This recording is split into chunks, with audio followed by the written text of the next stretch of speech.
юристом, который был обвинительным на суде приговорившим Иззуку к пожизненному заключению, сказал, что это чудовищная ошибка правосудия. Иззуку была одной из самых отверженных садистов среди нацистских преступников.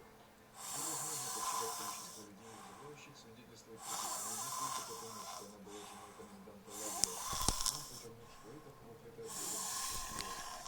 Однако фрау Кух не суждено было насладиться свободой. Как только она вышла из американской военной тюрьмы в Мюнхене, она была арестована немецкими властями и снова посажена за решетку.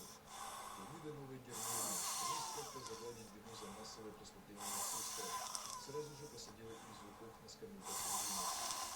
Баварское министерство юстиции занялось поиском бывших узников Бухенвальда, добывая новые доказательства, которые бы позволили заверить военных преступников камеры до конца июня. Ужас.